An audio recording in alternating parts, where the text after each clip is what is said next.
Alam nyo, bibilib ka kay Sara Duterte kung saan siya kumukuha ng kanyang mga sinasabi. Iisipin mo, nag-aral naman ito, graduate naman ng pagkaabogada, at vice president pa ng ating bansa. Pero, ang katawa-tawa dito sa ating vice president, nagkomento ito about sa usapin tungkol sa kapulisan, na kung saan ang sinabi ni Vice President Sara Duterte na dapat daw palitan na yung mga pulis dyan sa lansangan kasi luma na daw o hindi na makabago. Kasi ang katwiran ng ating Vice President na matalino, marami na raw makabagong teknolohiya. Bakit hindi na lang daw gamitin ang drone, ang mga robot, para yun ang rumonda sa bawat langsangan? Di po ba nakakatawa? Saan po tayo nakakita ng ganyang ideya kung saan ang isang bansang powerful kagaya ng Estados Unidos ay hindi ginagawa yan dahil hindi uubra. Ngayon, magkokomento itong Vice President natin na utak na kung saan para lamang makapintas, para lamang makasari, para lamang makapanira, wala siyang pakialam kung ano ang sasabihin niya. Basta ang sasabihin niya, yung siya ay maging masaya sa kanyang sinasabi na wala naman sa lugar. Ano kayang napanood ni Vice President Sara Duterte? Yung RoboCop? Yung soldier? Na yun ang rumoronda? Sa tingin niyo po ba, epektibo po ba yan sa bansa natin? Saan kukuha ng pondo? Kung itong pondo na nga lang ni Vice President na binubulsa niya, ninanakaw niya, hindi niya maapaliwanag ng maayos, tapos itong magkukuda-kuda siya sa PNP, na wala naman siyang ambag, kung yung mga tinanggal kayang security niya at palitan ng mga robot at drone, ano kayang reaction niya? Ang talinong mag-isip ng Vice President natin? Wala sa hulog? Alam niyo mga kababayan, pansin ko po kay VP Sara yung ugali niya, yung behavior na pinapakita niya po sa publiko ngayon. In my opinion, para pong ugaling makakaliwa, no? Or ugaling komunista. Dahil tila wala po siyang nakikitang magandang ginagawa ng kasalukuyang gobyerno. At kahit maganda na yung ginagawa ng gobyerno, ay hahanapan pa niya ng loophole or butas para mapulaan lamang po. Uulitin ko mga kababayan, yung ugali po niya ay nakikita ko lagi na lamang kontra sa gobyerno.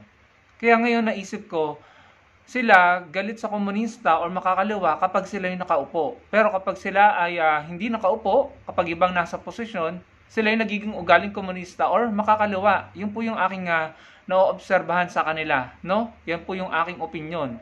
Kitang-kita naman po mga kababayan, na kahit anong gawin ng kasalukuyang gobyerno ng admin ni PBBM, hahanapan pa rin nila ng butas. Talagang titignan nila ang lahat ng anggulo, mapulaan lamang nila yung mga polisiya at ginagawa ng gobyerno. Tama naman yung sinabi ni Nino Barsaga. Bakit nga naman gagamit ng robot, no, at drone? Mari siguro yung drone, pero hindi mo pwedeng tanggalan ng mga pulis na rumoronda sa kalye. Dahil hindi naman uubra ang drone o robot para habulin ang mga kriminal. At saka wala po tayong ganung technology. Tama yung sinabi niya, kung yung mga first world country nga, kagaya ng USA, Japan, hindi ini-implement yan, ano? Or kung meron man, siguro iilan. Pero hindi nila ini-implement na drone at robot lamang ang magpapatrol sa mga kalye nila. Dito sa Pilipinas, hindi uubra yan, no? Drone at saka robot. Baka ang kauwian niyan, makita mo yung mga robot na yan, nasa bentahan ng bote at bakal. Sa mga, ano ba tawag doon? Talyer ba tawag doon? Or yung bumibili ng mga bakal at mga plastic, no? Baka doon po mauwi yan. Sa dami ng mga, alam niyo na, hindi po ba? No? So, baka ibenta yung mga yan. So, hindi talaga uubra yung suggestion ni VP Sara. Kasi kung uubra yan, di dapat ginawa niya yan sa Davao City. At saka wala tayong budget, no? Para mag-manufacture ng mga robot, no? At saka mga drone. Yung drone, pwede pang monitor, pang surveillance, pero hindi uubra kung drone lamang para masawata ang krimen or para habulin ng mga kriminal. At lalong-lalong hindi uubra ang robot. maaring makamit siguro natin yung ganyang uri ng technology kung tayo ay advanced na isang bansa. Kung tayo ay, yung alam mo, yung technology natin ay advanced na advanced. Kahit nga, sinabi nga ni Nino Barsaga, kahit nga US at mga mayayamang bansa sa Europa, sa Japan, ay hindi talaga gumagamit ng ganyan, no? So, anong punto dito? Ang point dito, kahit walang kapararakan or nonsense na suggestion, sasabihin ni VP Sara para lamang papangitin yung sinabi ni General Torre or papangitin yung polisiya or yung ginagawa ng kasalukuyang gobyerno, no? Kahit nonsense, sasabihin kasi may mga naniniwala sa kanyang mga DDS na alam mo naman na imposible yan sa ngayon Dito sa Pilipinas, imposible na mga robot ang maging polis. Alam mo naman na imposible yan sa movie. Sa movie lang natin nakita yan Alam mo naman na imposible pero sinabi mo. Bakit mo sinabi? Dahil, in my opinion, gusto mo lang pasamain ang imahe ng gobyerno, ng admin ni PBBM. Wala ka nang sinang-ayunan. Wala ka nang pinuri. Wala ka nang nakitang tama. Lagi ka na lang merong puna at lagi ka na lang may nasasabing negatibo. Lagi na lang hinahanapan ng loophole. Kaya ako nang sabi kanina, yung ugali niya parang nagiging ugaling makakaliwa or komunista na wala nang ginawang tama ang gobyerno para sa kanila. Wala nang na-appreciate. Kaya ako, napipikon ako kay Senator Amy dahil, alam mo yon, yung ginagawa niya kapag naging Pangulo si Sara Duterte sa 2028. Talagang ngayon pa lang na nakaupo ang Pangulong Bongbong Marcos Jr. bilang Pangulo, ang dami na nilang sinasabi, nakakapagbanta na sila. Tapos, talaga namang, alam mo yun, kung sila yung nakaupo, magagawa nila yung gusto nilang gawin. Kapag nakabalik sila sa 2028, talagang magagalit ako kay Senator Amy dahil siya yung tila tumutulong kay Sara Duterte na makabalik. And talaga namang babalikan ng mga yan si PBBM. Hindi pa nga umaalis sa pwesto si PBBM Tignan niyo na yung mga pinagagawa. Puro kasiraan, puro negatibo ang sinasabi. Nagbabanta pa. What more kapag nasa posisyon na sila at sila na ang nasa kapangyarihan. Yan po talaga yung isa sa worry ko mga kababayan. Bukod dun sa babalik na naman po ang maka-China na polisiya at mapapabayaan na naman ang West Philippine Sea, mga kababayan. Kaya sobrang sama ng loob ko kay Senator Amy. Wala na hindi ko na naiintindihan Or wala na siya sa hulog talaga.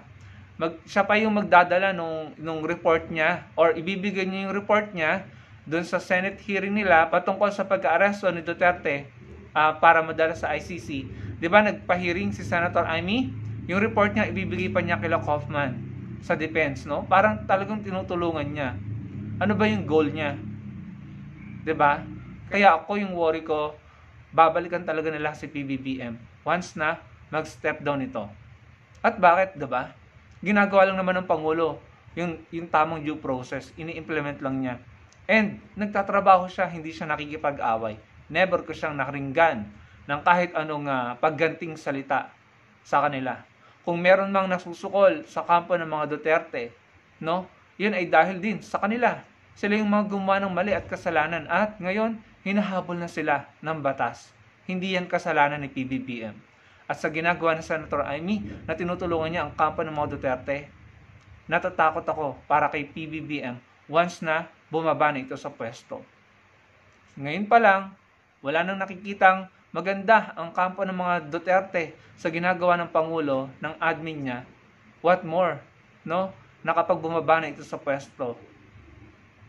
So, yun po mga kababayan, talaga namang kaya yung mga tao, si Nino Barsaga, nakakapagsalita ng mga salitang below the belt. Dahil siguro sa frustration, sa galit. Bakit wala kayong makitang maganda? Wala na kayong nakitang tama? Ano bang tingin nyo sa sarili nyo? Kayo lang ang marunong? Kayo lang ang gumagawa ng tama? Kayo lang ang dapat mamuno? Hindi ba mga kababayan? Ang taas naman ang tingin nyo sa sarili nyo para lahat na lang ng ginawa ng Pangulo o ng admin niya, ng kanyang mga iniluklok, para sa inyo lahat mali.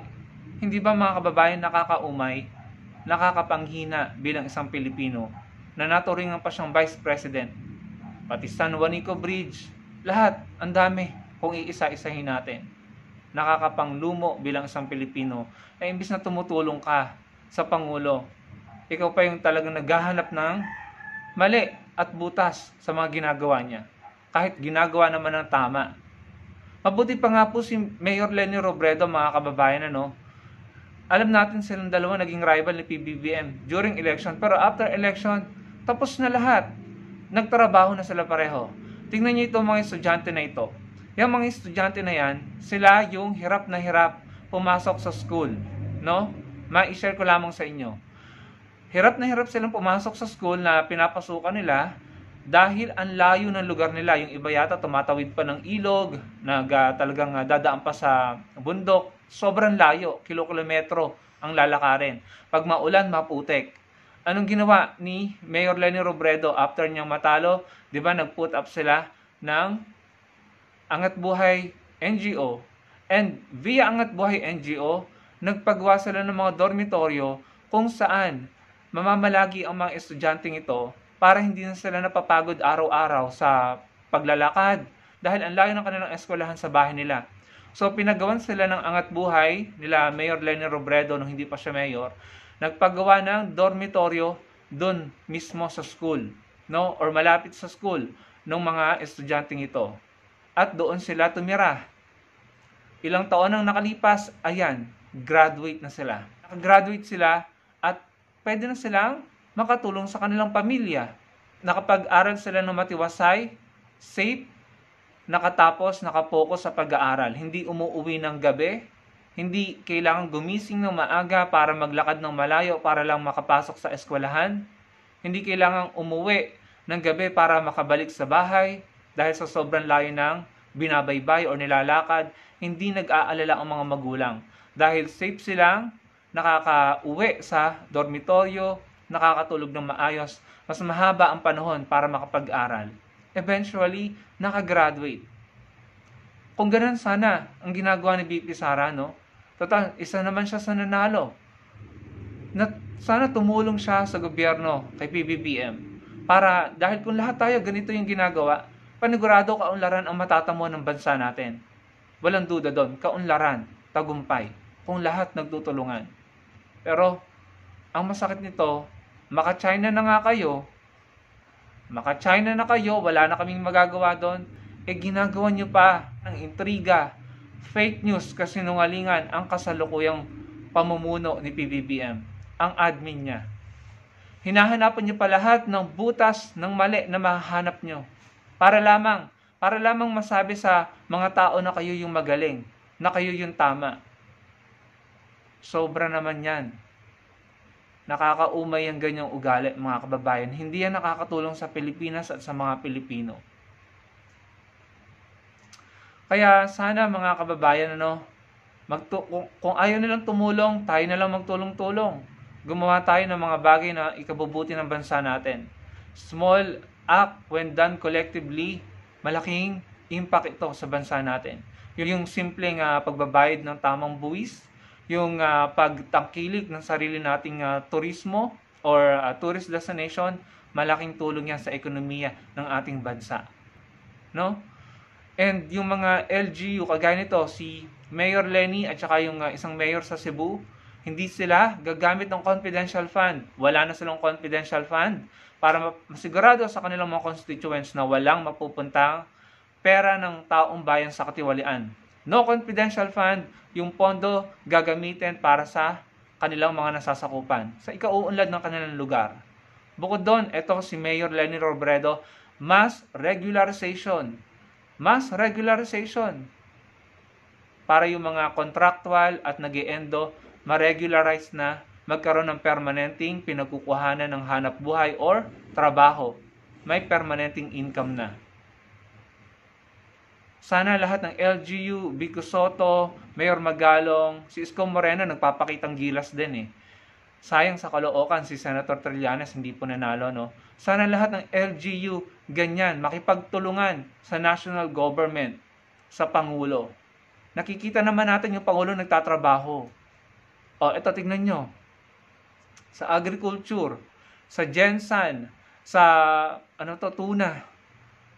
Kung lahat ganyan, nagtutulungan tatrabaho, panigurado, walang duda, kaunlaran po ng bansa natin ang ating matatamo, makakamtan.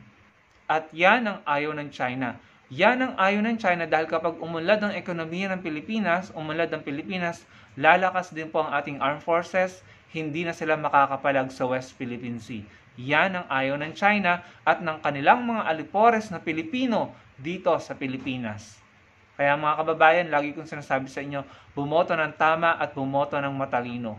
Bumoto ng makabayan, makabansa. Hindi yung ipagkakanulo ang bansa natin dahil mga sunod-sunuran sila sa China.